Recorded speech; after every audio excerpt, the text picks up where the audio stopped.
Welcome to Vibe Tips once again. Today we are going to be looking at top 10 SL tricks and tips. I'm very excited to bring this to you. I hope you're also excited too. And don't forget, at the end of this tutorial I'll be giving you a bonus tip, so keep watching to the end. So without wasting much time, let's get right into it. So our first trick or tips we are going to be looking at is the quick analysis tool. So let's say you have some data and you want to analyze the data quickly. So what you need to do is just to select your data here, then you see this button right here, that is the quick analysis tool. So you click on this, then you will see data bars, you see colors, you see icons, conditional formatting tools, then this one, so you can see charts right here. So you can click on it to insert your charts. You can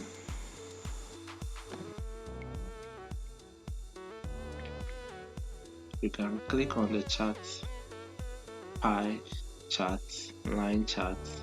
This is a pie chart. This is how it looks like. You have a bunch of let me see, options to look through. So you can even go for totals and to sum up your numbers for you, find your average, find count for you. So basically this is a quick analysis tool right here. So just get your hands around it and see how you can actually use it. Now let's go to the next tip. So the next tip is what? Remove duplicates. For example, you have some kind of data and you want to remove duplicate information from that.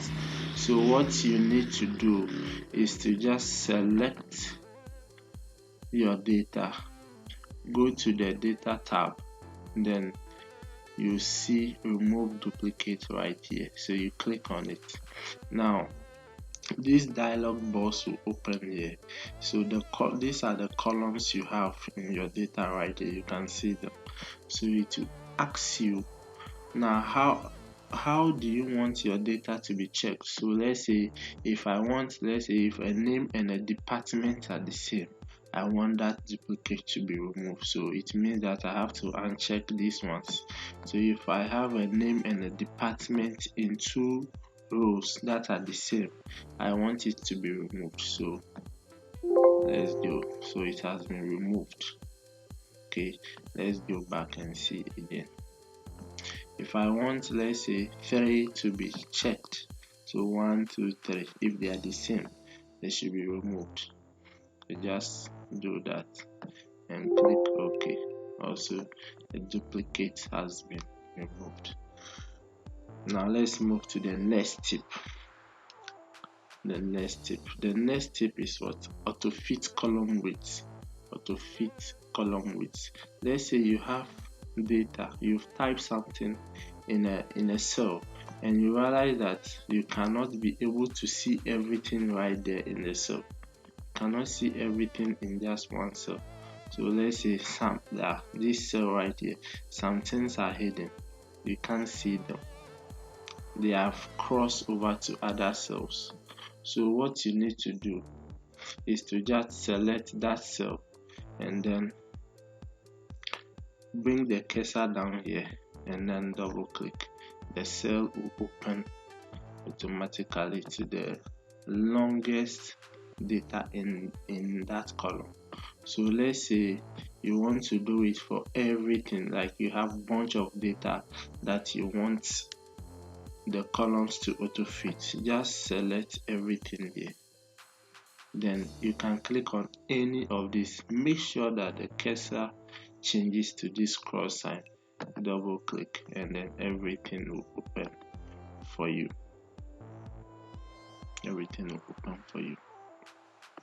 Now the next tip we are going to look at is transpose. transpose. Now what the transpose that you have this column and this column, but you want this column to change to be horizontal and these values will be under them. So what you have to do is to just copy this, then let's say we want to paste it here. Now in the pasting you have to go to paste special right here, then you click on transpose, then you click OK, then your data will just transform itself for you. Now let's move to the next one, drop down list. Let's say I have this form here and I have this and the names and amounts, but the dates right here, I want the date to be, I want a list that I can just click on the list and select the date from it. I don't want to type it manually. I want to select from. There are two ways you can do that. So the first one is for you to just click on this cell, go to the data tab and then go to data validation, then click here, data validation. Inside this, click list.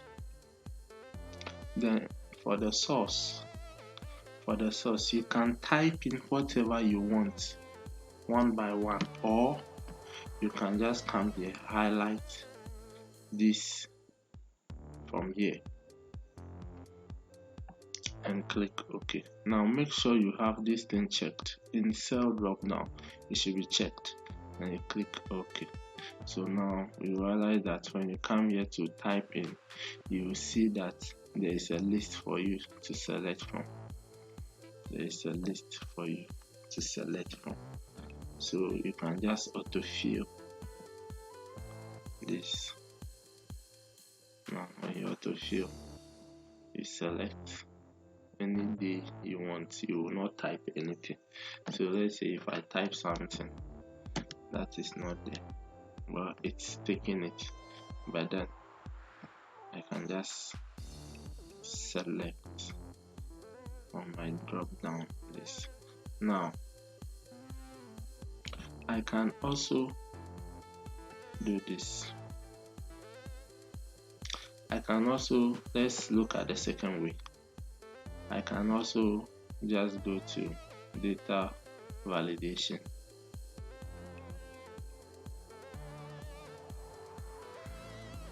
then choose my list, and then for the source I can type. So let's say Monday, comma, Tuesday, comma, Wednesday, comma, Thursday, comma, Friday, comma, Saturday, comma, and then Sunday. Then I'll click OK. With that, I also have my drop down list here to choose from. So you can just autofill, and then you have your drop down list to choose from. Now let's move to the next one. The next tip is absolute cell reference. Now by default, Excel use relative cell referencing. So if I type in a formula here, let's say I want to multiply this quantity by this rate here, so I want to multiply that, and I have done this, hit enter. Now if I should autofill this formula right here, now if you look at the formula here, is F10 multiplying G10, so this cell multiplying this, but because I autofill, it is coming down one by one. So you realize that this one is having F11 multiplying G11, this one is having F12 multiplying G12, because that is the cell reference. So this is what we call the relative cell reference. Now let's say that I want to apply this discount to this amount right here. What I have to do, I'm going to clear everything. Now to apply the discount, equal to, you bring your quantity multiplied by the rate. Now you have to multiply the whole of the amount by the discount percent. So you can bring your sign here and then click on this one, the cell. So it has given you the discount. It has applied a discount of 10% to it. Now let me autofill. Now when I autofill, you realize that this cell contains what? An error. This one is showing 0 because it is using the relative cell referencing. Because when I come here, you see that F11 times G11 multiplied by G8 instead of G7. Instead of G7, it's showing G8 because it moved down. Because I autofill this, it's moving the cell by 1 down. So when I come here, instead of G7, I'm having G9. So with the absolute cell referencing, it corrects that kind of error. It corrects that kind of error. So this is how we do it. I'm going to clear everything and then start afresh. So equal to, multiply this by this. Then I want to multiply it with the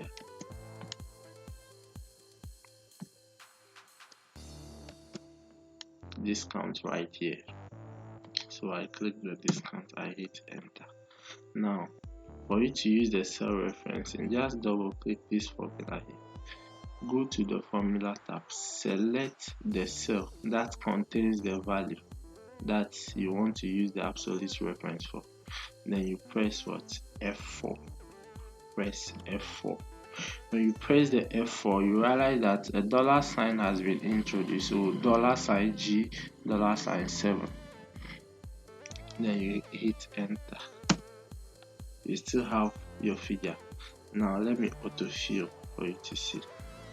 Now when I autofill, you realize that I don't have any error, no 0 here, because this cell here has been made absolute. Whether I move it down or not, it will not change. It's absolute. So when I come here, I have F11 G11, F11 G11, but this one is constant. So that's how we use the absolute cell referencing. Now let's move to the next one called if error. If error. Now what the if error does, it shows you an error. It gives a response when an error occurs in your calculation. So with this, I want to multiply this by this and get the value here. So equal to, then I select my cell, bring my multiplication, and then select this, hit enter. I have this amount here. Now let me autofill this. Now let's assume that this here I mistakenly wrote, let's say, a dot and press enter. You realize that it has shown me an error value here, an error value here. So we will have to correct that error there. We have to correct it. So what we need to do is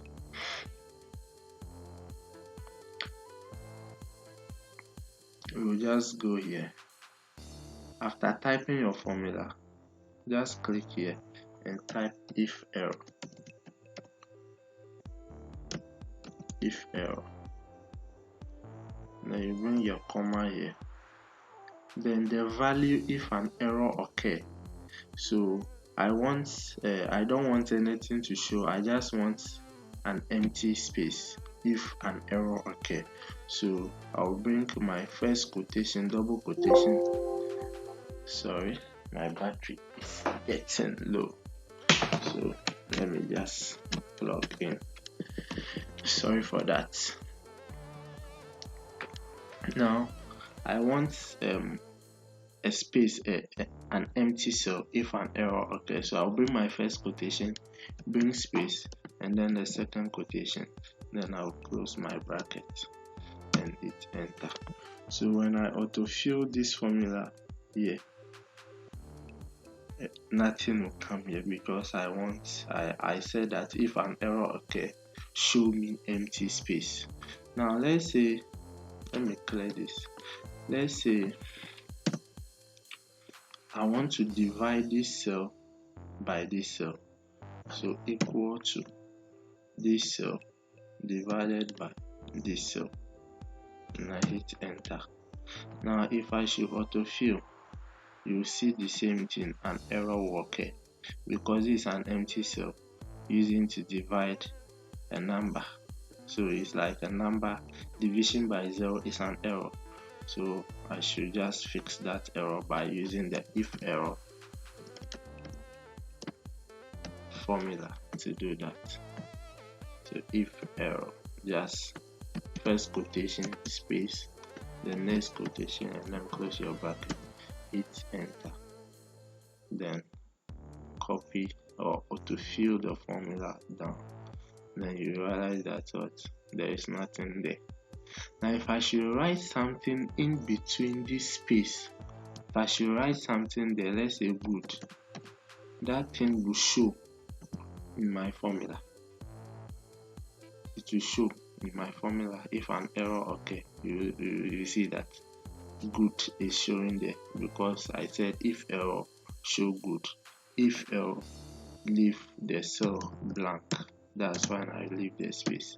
So it will give it blank for me. That's it. Now let's move to another one. Now the next tip we are going to be looking at is the VLOOKUP. Now I'll be having a full tutorial on the VLOOKUP, but I just want to give you a tip of it, how it works. Then that video will be coming next. Now let's say I have a chart or a form or a table somewhere, and I want to look up the values, or I want to enter the values by just entering this product IDs here. I just want to enter the product ID, then the rest of the field should come automatically. The rest of the field to come automatically. So for me to do that, I have to use the VLOOKUP function. Now I want the product to show by just entering my product ID. So what I need to do is to come to the product column, type equal to VLOOKUP.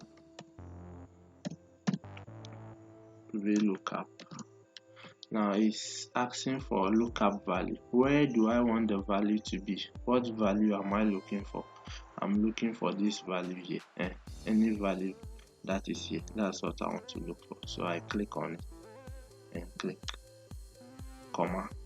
My table array. Where is my table? Which table am I looking for? So this is my table array right here, this table, comma. Now column index.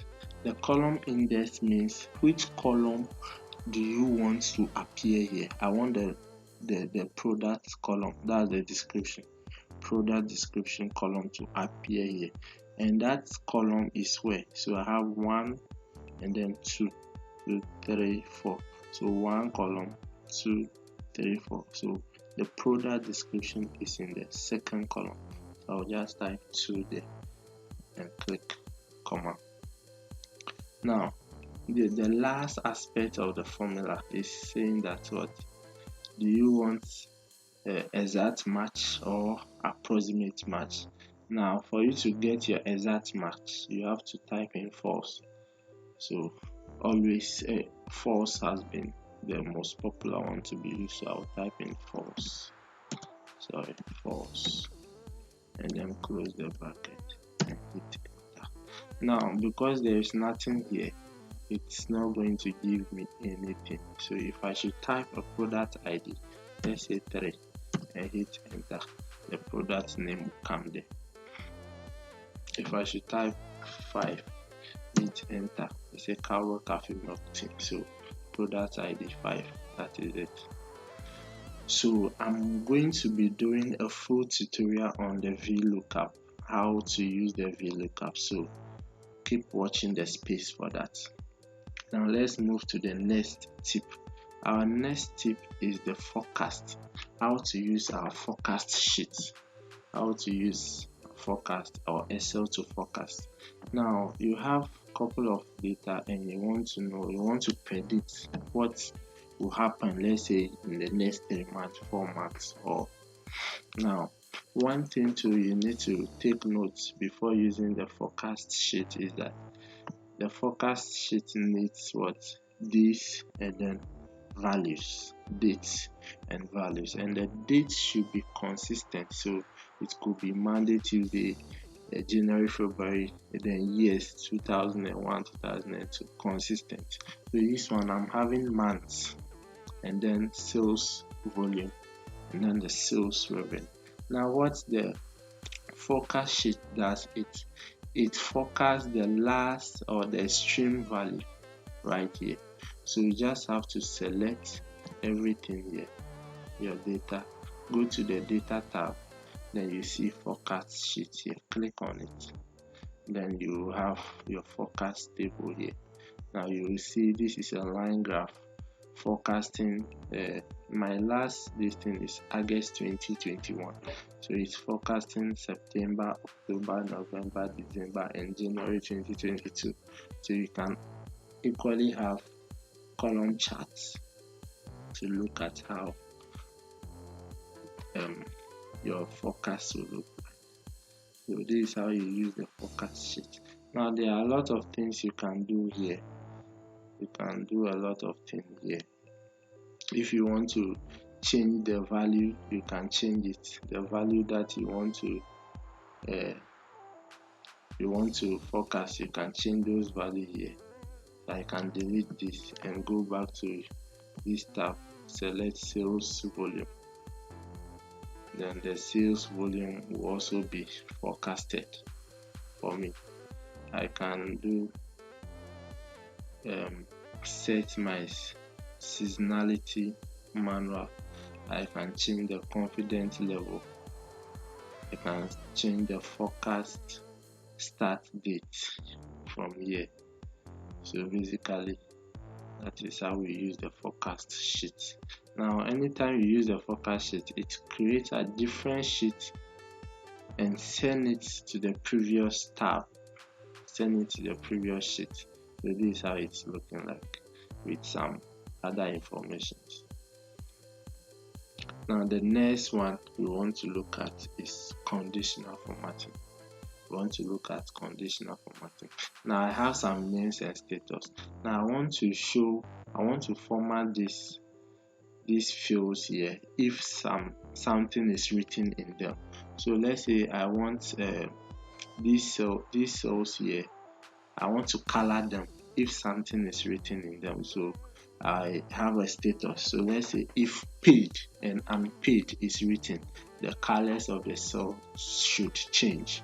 So I'll just select my column here, go to the home tab, then you see conditional formatting, then highlight cells rules and go to equal to. Now if the cell is equal to paid, I want the cell to be filled with let's say green fill with dark green text, and I'll click OK. and I want to set another one again.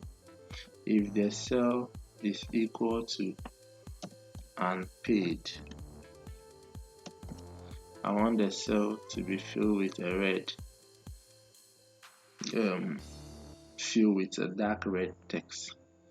So in here, if I should type paid, the color will come. Unpaid, the color will come.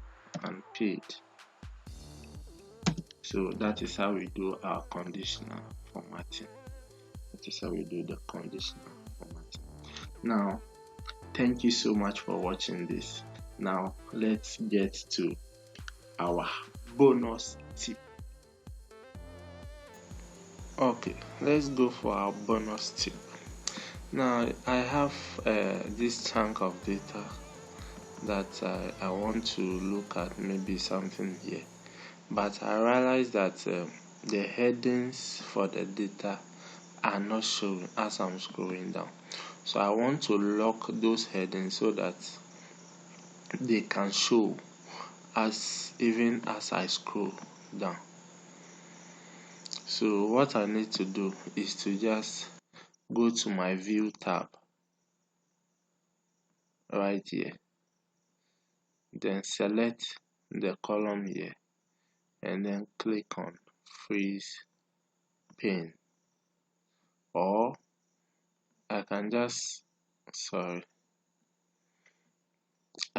go to the view tab, click on the freeze pane, and then click freeze top row. Freeze top row. So the data, the heading is on the top row. So if I should scroll down, you realize that the top row is what's locked. I can just scroll down just like that. Now I can also freeze the first column. If I should freeze the first column, if I should scroll down like this, I will have my month locked down, so it will be showing as I am scrolling to the other side. Thank you so much for watching. Now don't forget to subscribe to this channel so that more tips and tricks will be coming your way. My next video will be focusing much on VLOOKUP, so I want you to be expecting that in a short time. Thank you very much. See you in the next video. Bye bye.